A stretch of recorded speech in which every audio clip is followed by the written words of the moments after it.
mengikuti pendapat apa? Ulama Kufah, Kufiyun, orang-orang ulama Kufah, bahwa asal kata dari katib maktubun, yaktubu, uktub, la taktub, asalnya dari mana? Dari kata kataba. Berarti mengikuti ulama Kufah.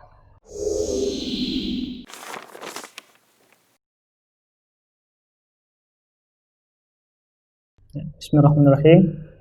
Assalamualaikum warahmatullahi wabarakatuh. Alhamdulillahirabbil alamin, wassalatu wassalamu ala nabiyyina Muhammadin wa ala alihi wa sahbihi wa barik wa sallim ajma'in, wa la haula wa la quwwata illa billahil aliyyil azim, amma ba'du.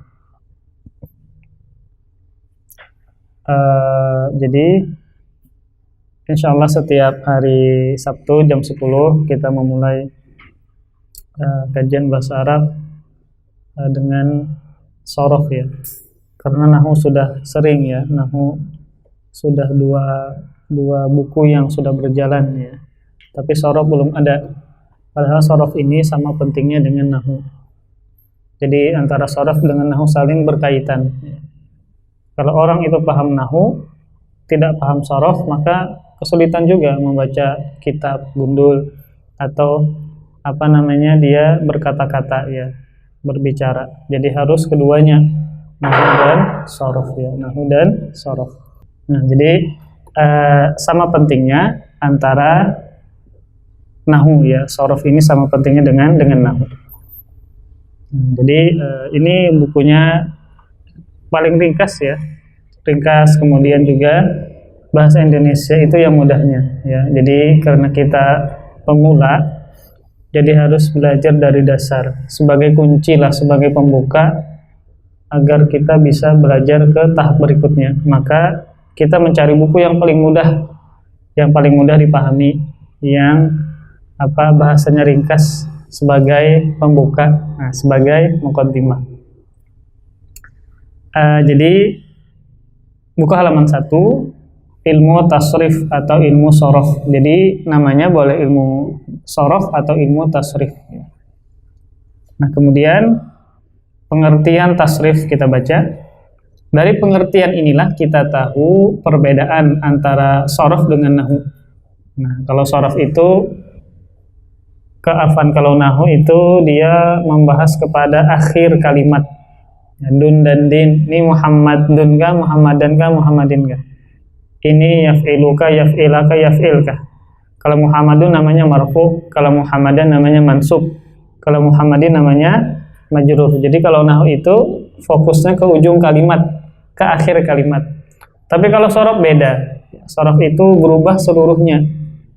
Nah, kita baca dulu pengertian sorof. Tasrif atau sorof menurut bahasa, secara bahasa, kalau kita buka kamus, maka tasrif artinya berubah atau perubahan atau perpindahan. Ini secara bahasa ya, makna dari sorof. Nah, adapun ilmu tasrif maksudnya adalah yang kita pelajari ini. Apa artinya ilmu tasrif atau ilmu sorof? Yaitu ilmu yang mempelajari tentang perubahan kata dari satu kata dasar menjadi beberapa kata jadian. Nah, ini pengertian sorof. Ilmu yang mempelajari tentang perubahan kata. Kalau nahu, ilmu tentang perubahan akhir kalimat. Itu nahu. Ini Muhammadun kah, Muhammadan kah, Muhammadin kah? Kalau Muhammadun marfu, Muhammadan mansub, Muhammadin majrur, itu nahu. Tapi kalau sorof itu katanya yang berubah, seluruhnya yang berubah. Tidak cuma ujung kalimat. Nah, itu bedanya dengan nahu ya. Jadi kalau sorof itu mempelajari tentang perubahan kata dari satu kepada beberapa perubahan yang lain. Adapun nahu itu cuma ujungnya saja. Nah, perhatikan, kataba itu kata dasar yang artinya menulis. Maka dari kataba itu bisa menjadi beberapa bentuk. Ada di sini disebutkan 6 bentuk. Bisa menjadi yaktubu, uktub, la taktub, maktabun, katibun, dan maktubun. Nah, ini perbedaan antara nahu dan sorof. Kalau nahu itu mempelajari akhir kalimat, ujung kalimat. Contoh kalimat ini, Nah, ini kita tidak bisa menyebutkan Muhammadunkah, Muhammadankah, Muhammadinkah, belum bisa. Kalau kita misalnya tambah hadza, nah, hadza baru Muhammadun. Kemudian kalau kita tambahkan sebelumnya kalimat ra'aitu, maka ra'aitu Muhammadan. Nah, kemudian kalau kita tambahkan kalimat yang lain, contoh marartu, maka bi Muhammadin. Nah, ini nahu Muhammadin. Nah, dun dan din. Ya, ini nahu pembahasannya mengetahui ujung kalimat. Kenapa Muhammadun? Karena jabatannya sebagai fa'il, sebagai pelaku, ya, maka rafa dengan dhammah. Kenapa Muhammadan? Karena dia sebagai maf'ul bih, sebagai objek, maka fathah. Kenapa Muhammadin kasrah? Karena kemasukan huruf jar kemudian menjadi kasrah. Nah, ini pembahasan nahu. Kalau pembahasan shorof, nah, kataba. Kalau pembahasan shorof itu perubahan satu kata kepada kata-kata yang lain. Kataba bisa menjadi yaktubu. Nah, bisa menjadi katibun, bisa menjadi maktubun, bisa menjadi uktub, bisa menjadi la taktub, bisa menjadi maktabun. Nah, ini apa? Ini shorof. Nah, dari kata-kata ba aja, maka ada kata-kata yang lain yang diambil dari kata ba, bisa menjadi yaktubu, ini namanya fi'il mudhari nanti. Bisa menjadi katibun, namanya isim fa'il. Maktubun, isim maf'ul. Uktub, fi'il amar. La taktub, fi'il nahi. Maktabun, isim alam. Nah, ini perubahan seperti ini namanya shorof. Tugasnya ilmu shorof. Kataba menjadi yaktubu. Kataba ini pun nanti bisa berubah-ubah. Ada 14 tasrifan, 14 pecahan. Kataba, katabu, katabat, katabata, katabana. Yang 14 pecahan itu tidak ada di kamus. Jadi antum misalnya, apa artinya saya telah menulis? Maka di kamus tidak ada. Saya telah menulis, bahasa Arabnya katabtu. Adapun di kamus cuma menyebutkan kataba yaktubu kitabatan. Dia cuma menyebutkan ini, kitabatan. Kalau kita ingin mengucapkan bahasa Arabnya saya telah menulis, maka tidak ada di dalam kamus. Maka kita harus tahu ilmu shorof, yaitu dengan merubahnya kepada bentuk seperti ini, katabtu. Jadi tidak mesti kalau orang itu hafal kamus, maka dia bisa shorof, bisa nahu, enggak. Kamus itu kita hafal untuk memperkaya mufradat kosakata bahasa Arab. Nah, inilah fungsi dari mempelajari shorof, yaitu perubahan satu kata kepada bentuk-bentuk yang lain. Asalnya ini kataba, bisa menjadi yaktubu, katibun, maktubun, uktub, la taktub, maktabun, dan seterusnya. Nah, ini namanya shorof. Nah, beda dengan nahu, perbandingannya. Muhammadun, Muhammadan, Muhammadin. Kalimatnya ini tetap sama, Muhammad tidak berubah. Yang berubah ujung kalimat saja, itu nahu. Jadi nahu fokusnya di ujung, di akhir kalimat. Tapi kalau shorof perubahan satu kata kepada kata-kata yang lain, satu kalimat kepada kalimat-kalimat yang lain. Itu namanya shorof.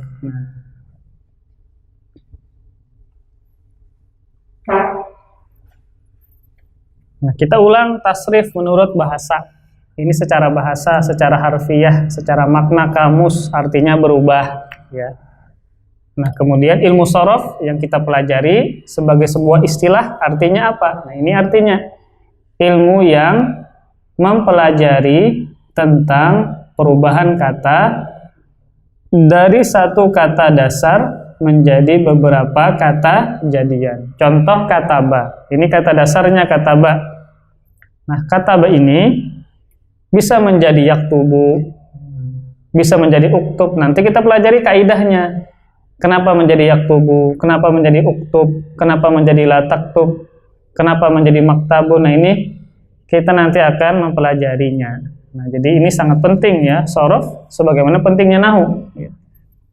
Nah, tapi bedanya kalau nahu itu lebih kompleks ya, lebih kaidahnya lebih banyak, istilah-istilahnya lebih banyak ya dibandingkan dengan shorof. Shorof ini kalau kita mempelajari maka banyak dengan menghafal, karena otomatis kita akan menghafal tasrifan. Fi'il madhi tasrifannya 14, fi'il mudhari 14, ya, isim fa'il 6, isim maf'ul 6, itu kita tasrifan sama-sama ya, kataba, katabu, seperti itu. Kemudian dan seterusnya, nanti insya Allah kita belajarnya pelan-pelan saja ya. Nah, jadi yang perlu digarisbawahi bahwa ilmu tasrif itu adalah ilmu yang mempelajari tentang perubahan kata dari satu kata dasar menjadi beberapa kata jadian. Contoh kata dasarnya kataba. Dari kataba ini muncul yaktubu, muncul uktub, la taktub, maktabun, dan seterusnya. Nanti kita akan pelajari nama-namanya. Yaktubu namanya apa, uktub namanya apa, la taktub namanya apa, baru nanti tasrifannya, pecahannya, dan seterusnya. Kemudian contoh yang kedua dari tadi kataba, artinya menulis ya. Contoh yang kedua adalah nasoro, kata dasar yang artinya adalah menolong. Nasoro artinya menolong. Nah, dari nasoro ini muncul darinya yansuru, artinya apa? Akan menolong. Tadi kan nasoro telah menolong. Jadi nasoro itu telah menolong, maka yansuru sedang atau akan menolong.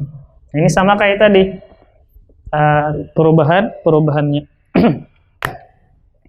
Tadi kan kataba, sekarang nasoro ya.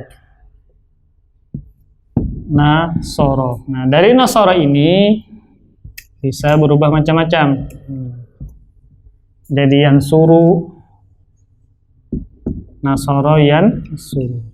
Jadi nasirun. Nah. Jadi mansurun. Jadi unsur. Kemudian la tansur. Kemudian jadi mansurun, dan seterusnya. Mansur, nah, banyak nama orang Mansur. Mansur S ya. Mansur ya. Nah, itu isim maf'ul beliau. Artinya kan yang ditolong. Nah, ini maknanya apa? Tadi tidak kita tulis, ini telah menolong. Artinya telah menolong. Nah, berarti kan perbuatannya telah terjadi. Kalau ini maknanya beda lagi. Sedang atau akan menolong. Nah, kalau ada seseorang yang lagi menolong, sedang menolong, maka menggunakan ini. Kalau nasirun, yang menolong. Yang menolong. Kalau mansur, yang ditolong. Nah, beda-beda. Yang ditolong. Unsur, ini kata perintah, tolonglah. Unsur akhaka zalim wal mazlum. Nah, Nabi menggunakan unsur, tolonglah saudaramu yang dizalimi dan yang menzalimi. Nah, ini perintah. Unsur, tolonglah. La tansur, jangan tolong. Jangan tolong. Mansurun, nah mansurun ini bisa masdar mimi ya, sebagaimana yang telah lalu, bisa isim zaman dan isim makan. Anggap kita ambil isim makan, maka tempat menolong. Tempat menolong. Nah, perubahan-perubahan seperti ini asal katanya apa? Nasoro. Ini namanya kegunaan dari sorof, dan maknanya pun beda-beda. Nah, dan di kamus tidak ada fi'il amar. Semua tahun ana ya, maka kita harus membuat sendiri. Ketika fi'ilnya adalah nasoro yang suruh, maka tolonglah bahasa Arabnya unsur, dan tolonglah tidak ada di kamus ya. Jadi kita harus mencari sendiri. Bukan mencari sendiri, kita harus membuat sendiri dengan kaidahnya. Nah, kemudian keterangan. Nah, kan tadi kataba kata dasarnya, maka menjadi 6 macam kalimat: maktabun, katibun, maktubun, yaktubu, uktub, dan la taktub. Beda dengan nahu ya. Nahu itu kan ujungnya. Nah, perbedaan nahu lagi. Qalamun, ini kan isim mufrad. Isim yang menunjukkan makna satu, sebuah pulpen. Kalau kita bikin 2 pulpen, tinggal tambah ujungnya alif dan nun menjadi qalamani. Nah, ini namanya apa? Nahu. Qalamun, qalamani, atau qalamaini. Kalau ini namanya isim mufrad, ini namanya isim musanna. Itu pembahasan nahu. Jadi nahu itu lebih kepada ujung kalimatnya. Nah, kemudian keterangan ini penjelasannya. 1. Lafaz. Jadi kalau bahasa Arab dari kanan ke kiri ya, jangan dari kiri ke kanan. Dari kanan, lafaz yaktubu, uktub, la taktub, maktabun, katibun, maktubun adalah kata jadian. Jadian dari mana? Dari kalimat kataba tadi ya. Berasal dari satu kata dasar, yaitu kata kataba. Nah, jadi dari kataba itulah muncul yaktubu, uktub, la taktub, dan seterusnya. Kemudian 2, perubahan dari bentuk kata dasar. Nah, perubahan dari bentuk kata dasar akan mempengaruhi arti atau makna kata tersebut. Ketika nasara berubah menjadi yansuru, bukan cuma hurufnya yang berubah, harokatnya yang berubah, maknanya pun juga berubah. Nah, itu pentingnya belajar sorof.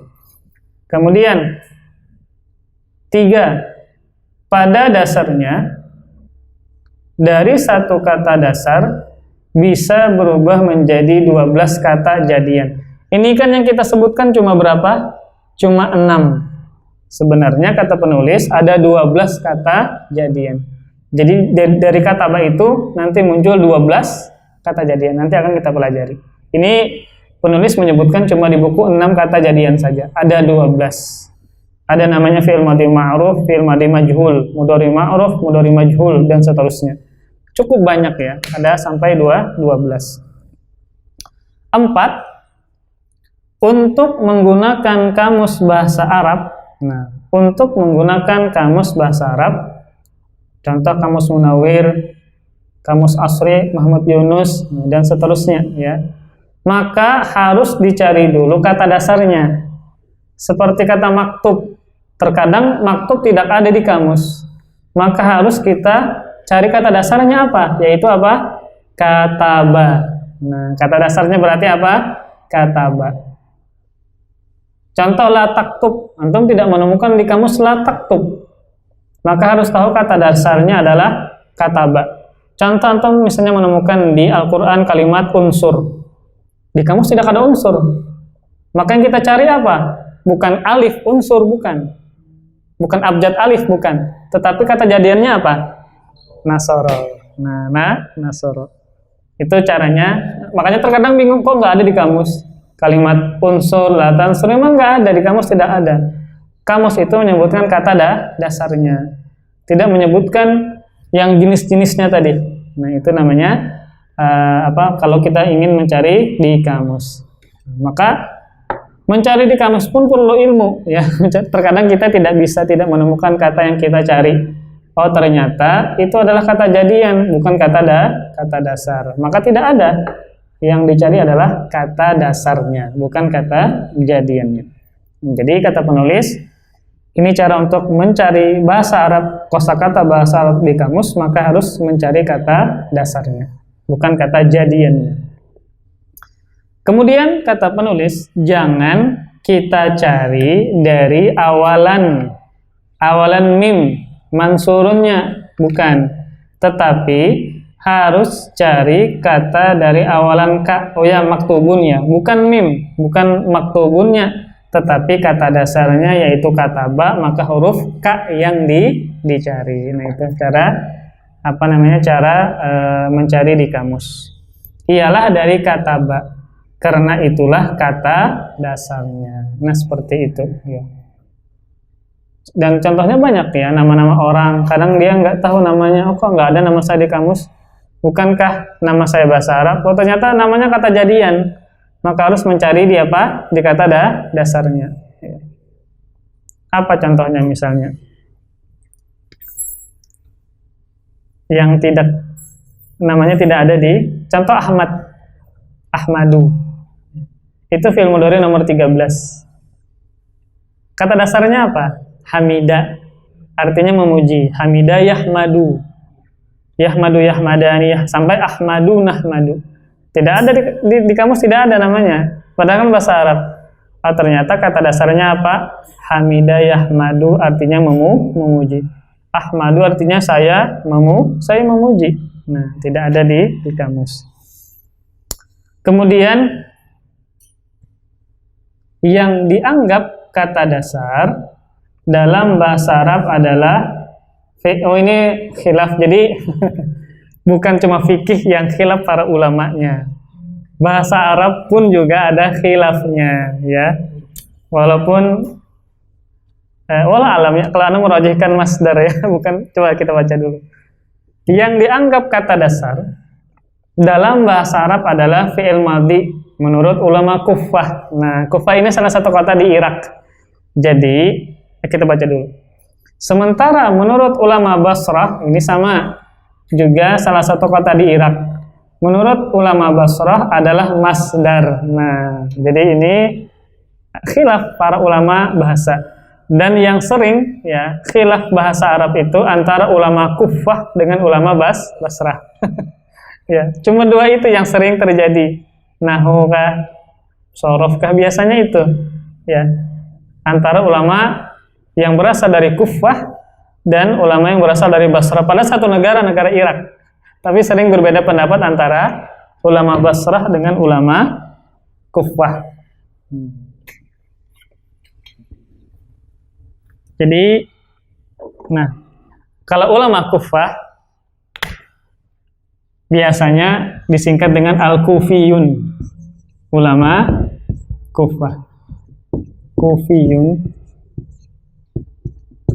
Kalau ini Al-Basriyun, ulama Basrah.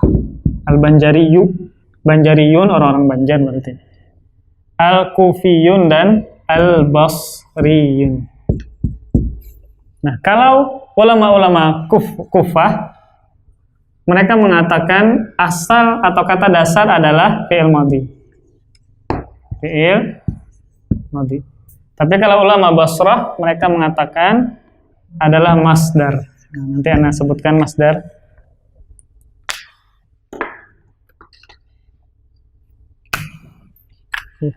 Bang yang dihapus.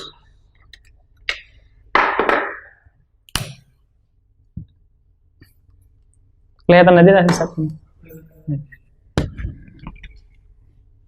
Nah, yang penulis sebutkan tadi kan itu adalah mengikuti apa ulama Kufah. Kan tadi beliau menuliskan kataba, kan fi'il madhi itu. Nah, kataba kata beliau. Kataba ini kata jadiannya adalah satu, tadi beliau katibun.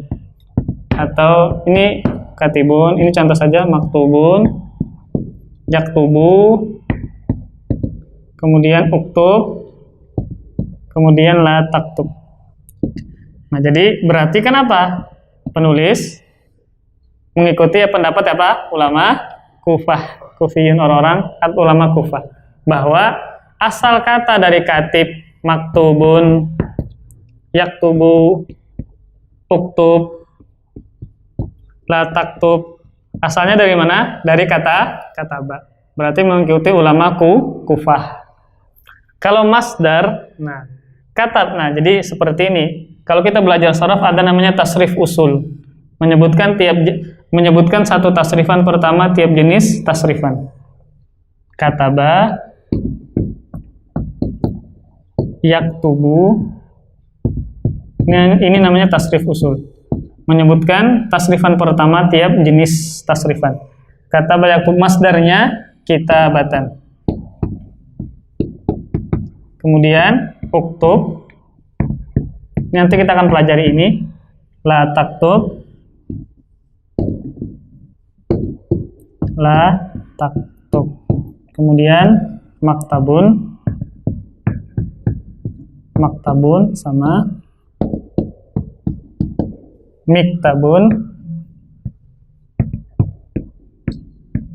Kutiba. Yuktabu.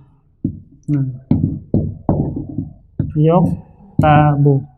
Kataba yaktubu kitabatan, uktub la taktub, maktabun maktabun miktabun, kutiba yuktabu. Nah, menurut ulama Kufah, semua ini kecuali ini masdar, yaktubu, uktub, la taktub, maktabun maktabun miktabun, kutiba yuktabu, semua ini berasal dari kata kataba. Tapi menurut ulama Basrah, yaktubu, uktub, la taktub, maktab, maktab, miktab itu berasal dari masdar, dari kitabatan. Nah, maka kalau ulama Basrah berarti katibun, maktubun, yaktub itu berasal dari kitabah, yaitu masdar. Nah, jadi wallahu alam ya. Penulis lebih condong kepada fi'il madhi. Walaupun Anda lebih condong kepada masdar ya, lebih condong kepada pendapat Basrah. Tapi kita baca, tapi ini khilaf ya, tapi apa namanya, sebagai pengetahuan lah seperti itu ya. Jadi kado saja kita terlalu mendalam masalah khilaf. Kita baca dulu, kita baru belajar formula ya, perdana pulang. Bingung antum sudah awal-awal sudah khilaf. Intinya ada seperti itu ya. Jadi ada khilaf juga sebagaimana fikih, tapi tidak sebanyak fikih ya. Jadi kalau kalau bahasa Arab itu ada khilafnya juga, biasanya antara ulama Kufah dengan ulama Basrah. Nah, yang jelas bahwa sharaf itu adalah ilmu mempelajari satu kata dasar, yang satu kata dasar ini menimbulkan kata-kata jadian yang lain. Kataba bisa menjadi katib, maknanya pun berbeda. Ini telah menulis, ini yang menulis. Ini maktubun yang ditulis. Ini yaktubu sedang menulis. Uktub tulislah, la taktub jangan tulis. Nah, ini sumbernya dari mana? Dari satu kata jadian, yaitu kataba. Nah, seperti itu aja ya. Harusnya kita terlalu mendalam tentang khilaf para ulama antara Kufah dengan Basrah. Nah, seperti itu.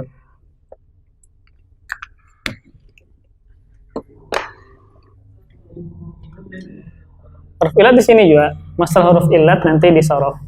Ya. Kemudian, nah, kata penulis kan tadi beliau menyebutkan khilaf. Kenapa sebagai muqaddimah lah, sebagai pengetahuan bahwa memang seperti itu ada juga, tapi tidak terlalu mendalam, tidak terlalu banyak ya, antara ulama Basrah dengan ulama Kufah.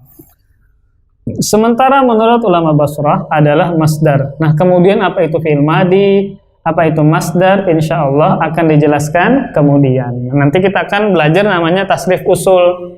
Ada 12, 1, 2, 3, 4, 5, 6, 7, 8, 9, 10. Kata banyak tubuh kitabatan. Oh, isim fa'il dan isim maf'ulnya kurang. Ini ketinggalan isim fa'il dan isim maf'ul di sini. Katibun, kemudian maktubun. Nah, tulisannya sudah kalau mengaruan lagi dah.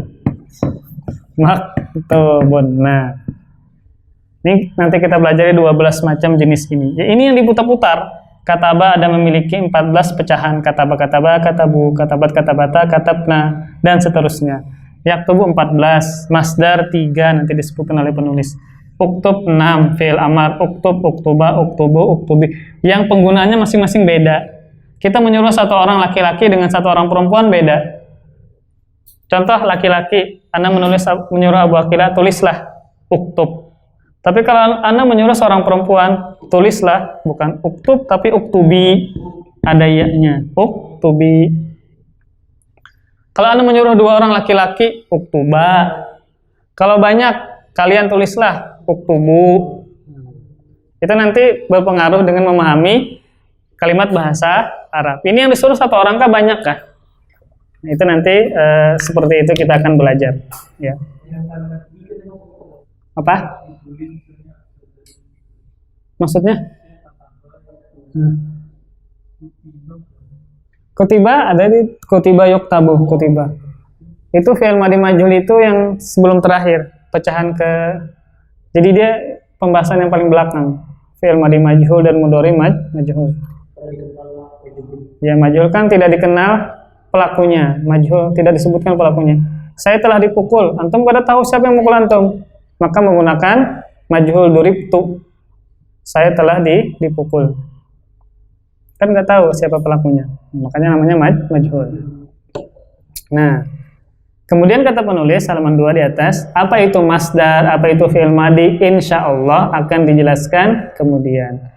Sebelum mempelajari perubahan kata, sebelum kita masuk ke sini, kataba, yaktubu, kitabatan, uktub, la taktub. Nah, sebelum masuk ke situ, harus mempelajari dulu jenis kalimat dan pembagiannya. Makanya shorof itu berkaitan erat dengan nahu. Terkadang di nahu ada pembahasan shorof, terkadang di shorof ada pembahasan nahu, karena nggak bisa dipisahkan. Sebagaimana kita belajar mukhtarat, kita belajar tentang cara membuat masdar kemarin. Sebenarnya masdar itu pembahasan apa? Pembahasan shorof. Nah, tapi memang mau tidak mau harus dijelaskan di nahu terkadang, karena saling berkaitan antara nahu dengan shorof. Ini juga penulis ingin membahas lagi tentang jenis kalimat yang sudah dijelaskan di nahu. Kita belajar mukhtarat, ada pembagian kalimat isim, fi'il, huruf. Di shorof pun juga dijelaskan.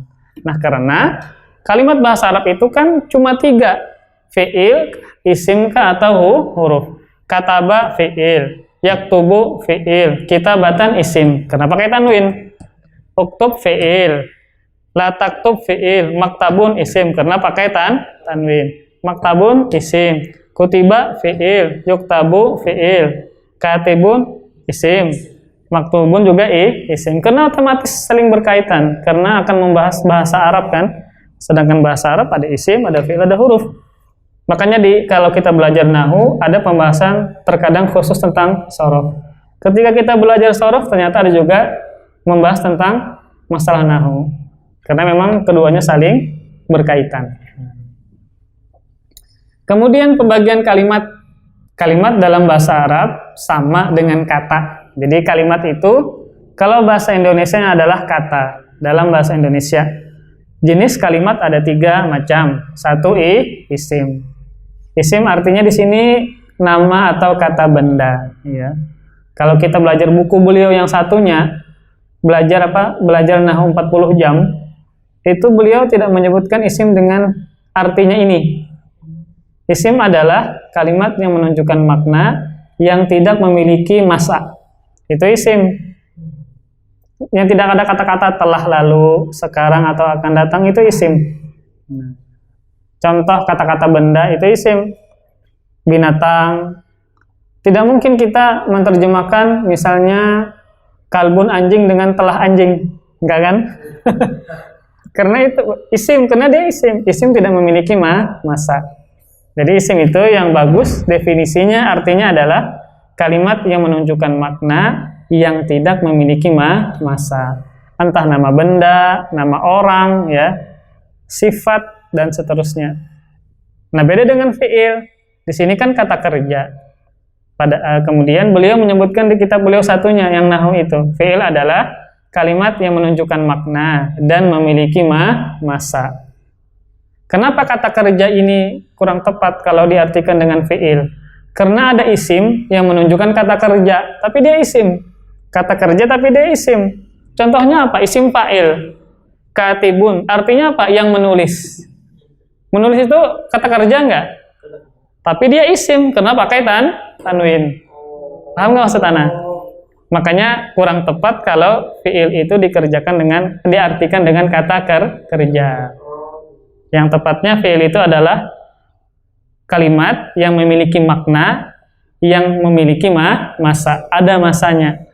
Ini kan katibun kan isim, tapi maknanya kata kerja. Nah, isim fa'il namanya. Jadi fi'il itu adalah kalimat yang menunjukkan makna yang memiliki masa atau kata kerja yang memiliki masa. Ya. 3 adalah huruf. Artinya kata sambung atau kata penghubung atau kata tugas. Yang mana huruf ini tidak berdiri sendiri maknanya. Maknanya tidak bisa dipahami kecuali bersambung dengan kalimat lain.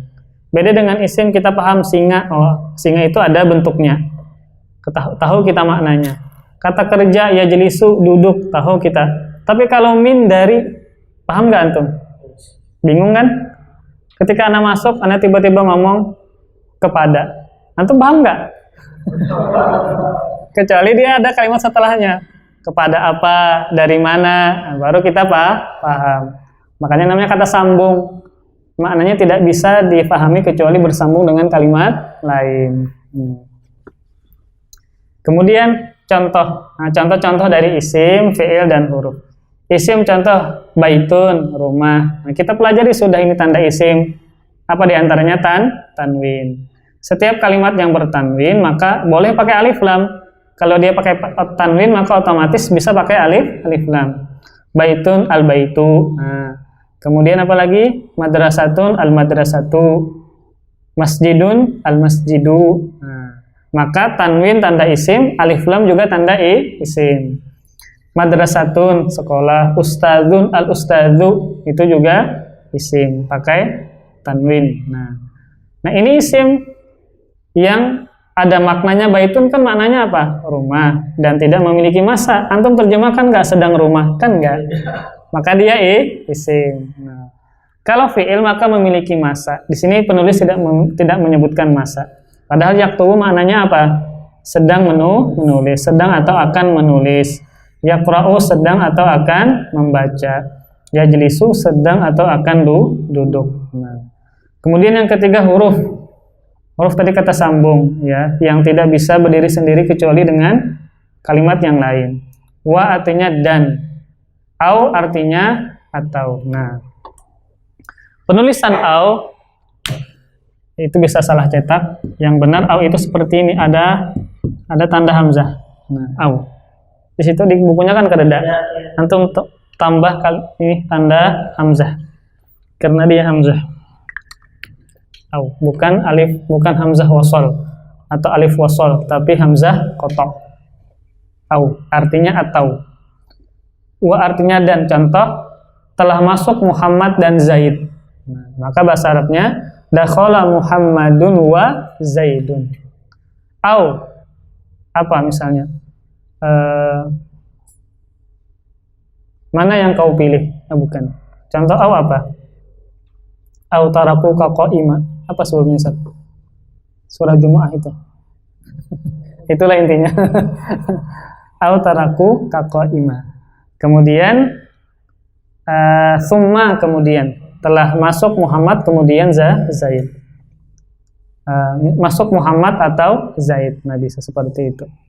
Nah, kemudian di sini dijelaskan lagi tanda-tanda isim, tanda-tanda fi'il. Padahal di nahwu ada juga. Tapi ini berkaitan juga dengan sorof. Ya.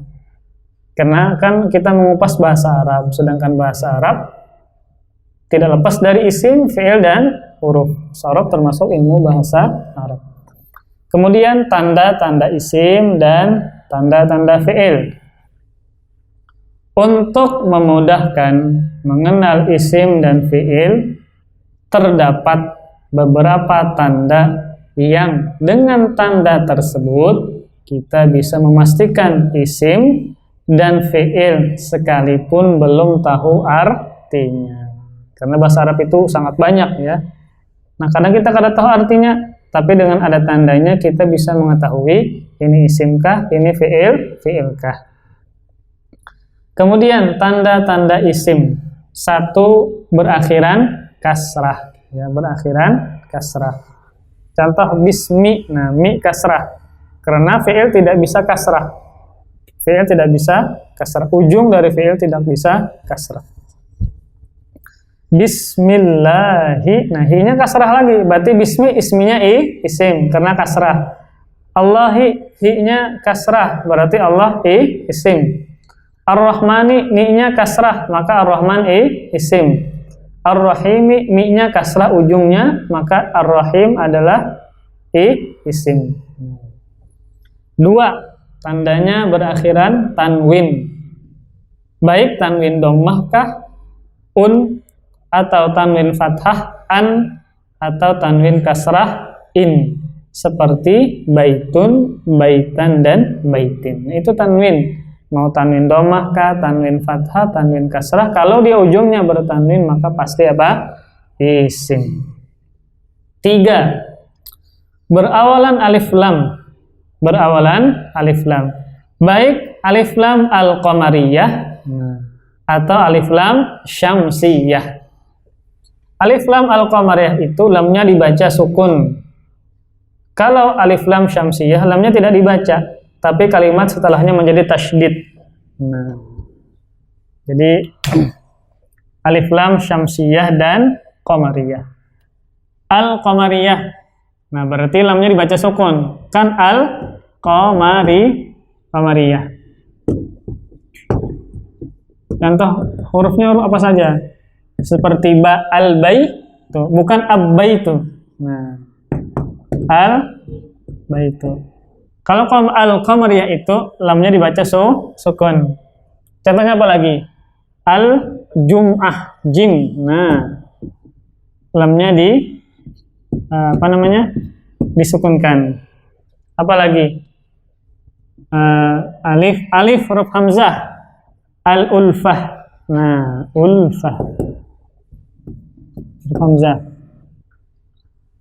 Ha huruf ha. Al-Hafidh Ibnu Katsir. Nah, anak-anak. Nah, lamnya dibaca sukun. Berarti al-qamariyah namanya, alif lam al-qamariyah. Asy-syamsiyah. Nah, lamnya kalau dibaca tapi huruf setelahnya ditasydidkan. Asy-syamsiyah. Asy-syamsiyah. Ini bulan, ini matahari. Qamar kan bulan. Syams matahari. Syamsiyah. Nah, asyams, istilah ini tidak ada di zaman Nabi, tapi nggak bid'ah ya.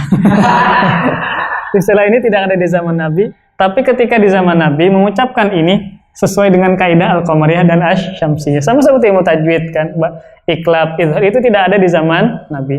Tapi ketika mereka baca Al-Qur'an sesuai dengan kaidah tajwid. Ini istilah ya, penamaannya yang baru, tapi maknanya benar, maknanya sahih. Kalau ke tauhid, ya uluhiyah, rububiyah, asma wa sifat nggak ada di zaman Nabi, tapi maknanya benar sesuai Al-Qur'an dan Sunnah. Asy-syamsiyah, contoh huruf tha, as-saubu, nah bukan al-saubu, al-taif, nah itu salah, al-taif yang bujur. To-nya pakai tasydid. At-taif. Nah, bukan al-taif. Ini secara penulisan. At-taif. Kemudian huruf apa lagi? Ta, at-takatsur, at-taibu. Nah. At-takatsur. Itu qamariyah dan seterusnya. Nah. Ini Kadang orang banyak salah. Ini dibaca apa? Misalnya huruf to. At-taifah ka al-taifah. Padahal at-taifah. Itu alif lam syamsiyah. Seperti ini alif lam al-qamariyah, alhamdu, lamnya dibaca sukun. Alhamdu. Bukan ahamdu bukan ya, tapi alhamdu. Al-kitabu, al-Qur'ani. Kemudian yang kedua alif lam syamsiyah, an-naru. Nah, lamnya tidak dibaca tapi ditasydidkan huruf setelahnya. An-naru, asy-syamsu, as-sami'u, at-taibu, ats-tsayyibu, dan seterusnya. Kemudian, nah, intinya apa? Alif lam itu baik alif lam qamariyah kah, alif lam syamsiyah kah, maka tanda isim.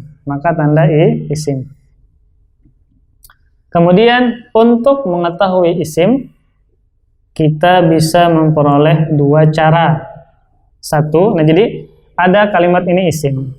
Ada sebuah kalimat. Nah, kita bisa mengetahuinya itu isim dengan dua cara. Satu, dilihat dari artinya. Artinya ini bukan kata kerja. tetapi artinya kata benda, nama orang, maka dia pasti isim. Jadi dengan mengetahui artinya, ternyata menunjukkan kata benda atau nama orang, seperti Sufyan, tidak mungkin Sufyan fi'il, pasti isim. Sekalipun secara nampak tidak ada tandanya, Sufyan apa tandanya? Tapi Sufyan ini bisa dimasuki huruf jar. Nah, kalau bisa dimasuki huruf jar maka isim. Nanti kita bahas lagi. Jadi kita mengetahui kalimat itu isim bisa dengan tanda-tandanya atau dengan apa tadi? Mengetahui artinya. Karena artinya menunjukkan kata benda, nama orang, nama sungai, ya, dan seterusnya, maka berarti isim. 2, melalui tanda-tanda tersebut di atas. Oh, di sini penulis menyebutkan cuma 3 saja ya. Padahal cukup banyak yang di nahunya. Ya. Kemudian 2, melalui tanda-tanda tersebut di atas. Tidak selamanya isim memiliki tanda-tanda tersebut di atas. Hanya jika terdapat tanda-tanda tersebut. Itu pasti isim, sekalipun belum diketahui arti. Ada isim, tapi tidak ada tanda yang 3 ini. Contoh ini. Huwa. Huwa ini isim kah, fi'il kah? Isim? Dari mana antum tahu ini isim? Ya dari arti, kan tandanya tanwin nggak ada, alif lam nggak ada, kasrah nggak ada. Kan namanya isim domir. Dari artinya dia, bukan kata kerja, bukan. Padahal dia isim. Contoh hadza ini isim. Apa tandanya? Nah, salah. Hadza. Tandanya bukan tanwin nggak ada, alif lam nggak ada. Artinya apa? Artinya ini apa? Ini. Artinya ini. Ini kan bukan kata kerja, maka dia adalah isim. Ya, dari arti kita bisa mengetahui. Contoh di Al-Qur'an, Maliki Yaumiddin. 3 kalimat, Malik, Yaum, dan Ad-Din. 3 kalimat tersebut pasti isim karena berakhiran kasrah. Ini dari tanda semuanya berakhiran kasrah, maka isim. Kemudian 2, Adzabun Alim, pasti isim karena berakhiran tanwin. 3, As-Sami'ul Basir, pasti isim karena berawalan alif lam. 4, Utsmanu, pasti isim karena nama orang. Nama orang pasti isim. Karena nama orang sekalipun tidak terdapat tanda-tanda isim. Kayak huwa tadi, kayak ana, nahnu itu isim. Nggak ada tandanya. Tandanya apa? Dengan artinya. Nahnu kami, ana saya. Ya, tidak menunjukkan kata kerja. Kemudian tanda-tanda fi'il. Nah, bagaimana kita bisa mengetahui ini fi'il? 1, diawali lafaz qad. Nah, qad ini huruf ya. Jadi antum boleh diawali huruf qad. Huruf qad. Artinya apa? Sungguh. Seperti qadaqa matis. Ada qad, maka setelahnya pasti fi'il. Qad ya'lamillah. Qad ada setelahnya ya'lami, maka ya'lami pasti fi'il. Qad sami Allah. Di Al-Qur'an ada qad, setelahnya sami'a, maka sami'a pasti fi'il. Apalagi qad aflahal mu'minun, ada qad setelahnya aflaha, maka aflaha pasti fi'il. Ya. Diawali lafaz qad artinya sungguh. Jadi sudah anak kemarin menjelaskan di nahwu bahwa qad ini maknanya bisa ditakkid sungguh atau menunjukkan makna ditaklil terkadang. Ya. Jadi seperti ini. Ketika qad ini setelahnya fi'il madhi, maka maknanya sungguh. Qad setelahnya fi'il madhi, maka maknanya sungguh. Sungguh saya telah duduk, qad jalastu. Bujuran aku sudah kawin. Nah, bujuran itu qad tazawwajtu. Sungguh saya telah menikah. Nah, tapi kalau setelahnya fi'il mudhari, maka maknanya terkadang atau kadang-kadang. Kadang saya makan, kadang ada makan. Nah, malam itu kadang ana makan, kadang ada makan. Qad akulu fil laili wa qad la akulu. Maka maknanya terkadang karena setelahnya fi'il mudhari. terkadang turun, kadang kada. Nah, maka menggunakan qad. Jadi maknanya terkadang kalau setelahnya fiil mudhari. Lama bakila. Sungguh ini kan setelahnya fiil madhi. Kalau setelahnya fiil mudhari, maka maknanya apa? Terkadang. Terkadang saya paham, terkadang enggak. Qad la afham. Kadang-kadang saya paham. Qad afhamu. Terkadang saya paham. Kemudian dua, jadi ketika ada qad maka pasti setelahnya fiil, entah fiil madhi atau fiil mudhari. Kemudian dua, diawali huruf sin yang artinya akan, seperti saya adhabu, dia akan pergi. Kalau aku pergi kan adhabu, maka saadhabu saya akan pergi. Jadi kalau qad ana ringkaskan, kalau qad ini bisa masuk ke fi'il madhi dan juga fi'il mudhari. Kalau ke fi'il madhi maknanya sungguh, makna qad sungguh. Kalau ke fi'il mudhari maknanya terkadang. Ya. Sin, nah, ini hanya khusus masuk ke fi'il mudhari. Fi'il madhi nggak ada sadoroba, sajalasa.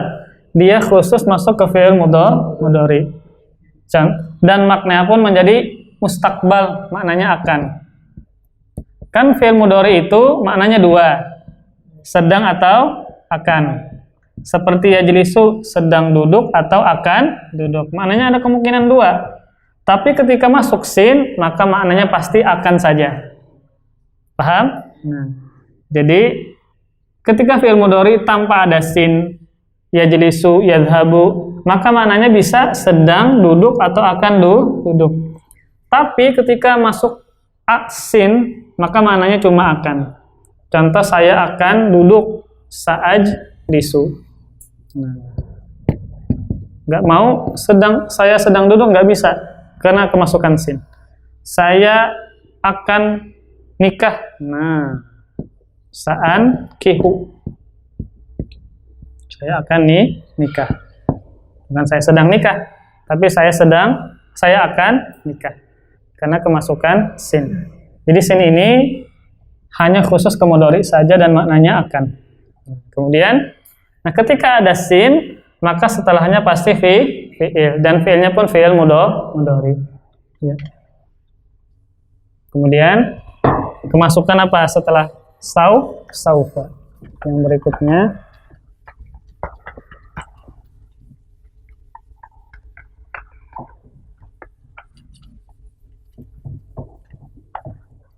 kemudian tanda yang keberapa? Yang ketiga, diawali huruf saufa. Jadi qad, sin, dan saufa itu semuanya adalah huruf saufa. Saufa maknanya juga akan. Ada yang masih ingat nggak perbedaan antara saufa dan akan? Saufa dan akan, saufa dan sin. Maknanya sama, akan, dan khusus masuk ke fi'il mudhari saja. Nah, ya. Kalau saufa ini masih lama. Ketika berbicara tentang hari kiamat, Allah banyak menggunakan kalimat saufa ta'lamun. Kalian akan tahu kapan hari kiamat. Saufa taro. Engkau akan melihat kapan nanti di hari kiamat. Ketika masih lama maka menggunakan saufa. Kalau misalnya sejam kemudian, beberapa menit kemudian, maka menggunakan sin. Sa'adhabu, saya akan pergi. 5 menit lagi, maka menggunakan sin. Tapi kalau beberapa nyetor haji 50 tahun hanya berangkat, umur 20 tahun, berarti 70 tahun kan, itu masih lama, maka menggunakan saufa, karena masih lama. Nah, jadi kalau sin ini maknanya sama akan, tetapi jedanya tidak lama. Akannya besok kah, 1 jam kemudian kah, saya akan pergi 1 jam lagi, maka menggunakan saya akan pergi besok, saya akan safar besok, maka menggunakan sa. Tapi kalau saufa masih lamanya, misalnya haji 20 tahun lagi, 30 tahun lagi, maka bisa menggunakan saufa. Saya akan berhaji nanti setelah 20 tahun, maka menggunakan saufa. Dan maknanya sama-sama akan, dan khusus memasuki fi'il mudhari. Contoh saufa ta'lamun, kalian akan tahu, tapi masih lama. Kemudian yang keempat, berakhiran tak, namanya tak ta'nits sakinah. Ta'nits maksudnya muannats, perempuan maksudnya. Ta'nits, tak muannats, sakinah, sukun atau mati. Jadi tak ini tak muannats yang sukun, yang berada di akhir kalimat. Nah, jadi bedanya tak ta'nis ini dengan qad, sin dan sofa. Kalau qad, sin dan sofa berada di awal, baru fiilnya. Tapi kalau tak ta'nis sakinah berada di akhirnya. Contoh ini, kalau sin masuk ke mudhari saja, saufa masuk ke mudhari saja. Tapi kalau tak ta'nis sakinah ini, tak sukun yang muannats ini hanya masuk ke fi'il madhi saja. Contoh jalasa menjadi jalasat, zahaba menjadi zahabat, qama menjadi qamat, qad qamatis shalah. Nah, mana tak ta'nis sakinah ini? Dan ini hanya masuk ke fi'il madhi saja.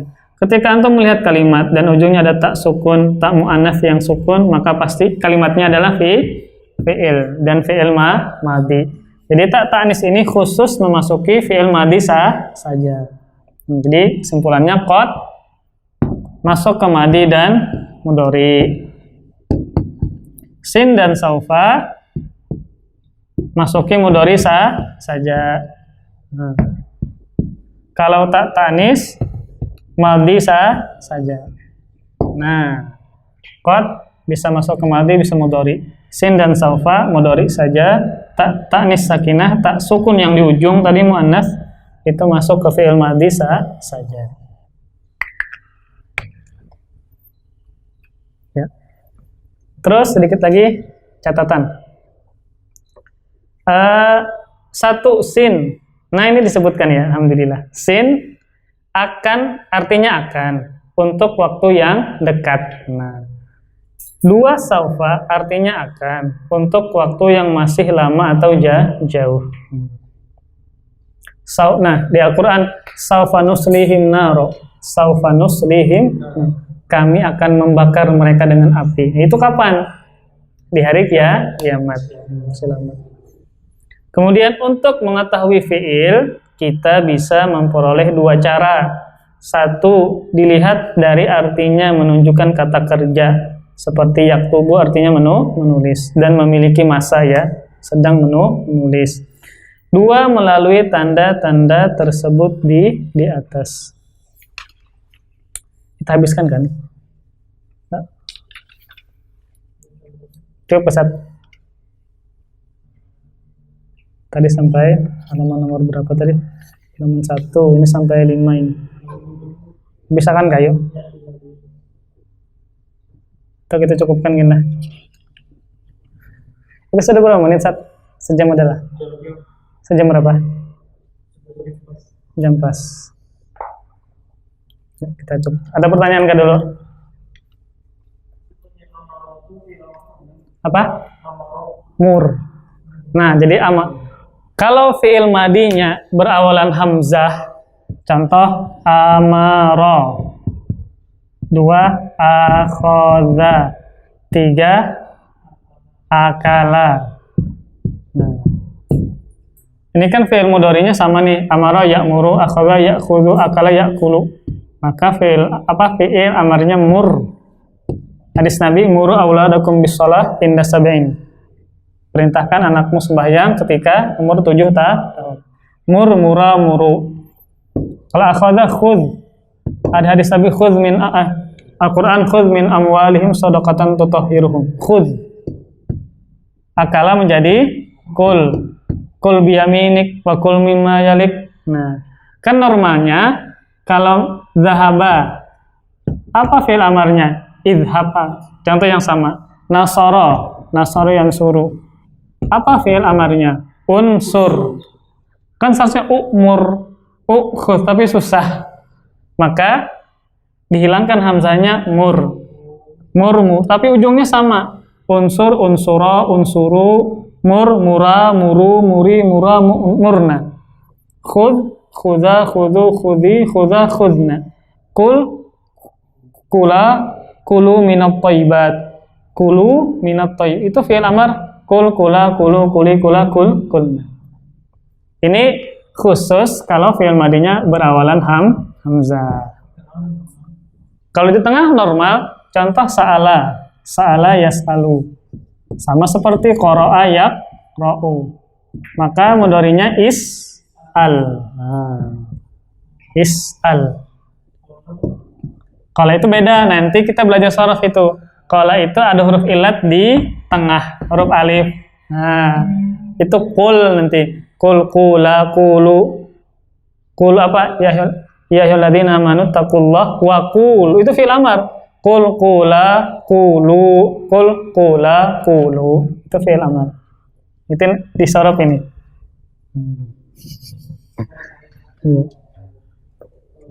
Kira ada pertanyaan nggak? Berarti ini amarawi lain. Ya, dibikin kan artinya ini kan fi'il madi, telah menyuruh kalau amaro. Artinya perintahlah. Ana menyuruh mur.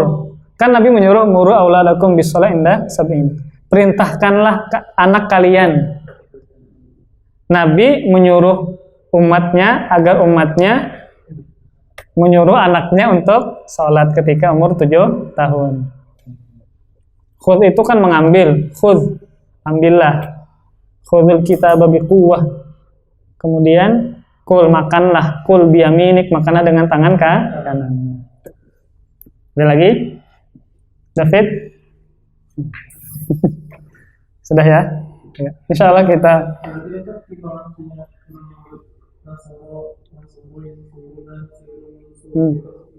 iya, nanti belajar itu namanya tasrif usul. Kan nasara fi'il madi ma'ruf, yansuru fi'il mudhari ma'ruf, nasran masdar, nasirun isim fa'il, mansurun isim maf'ul. Itu semua jenis itu ada tasrifannya, ada pecahannya. Nanti itu yang kita pelajari nanti.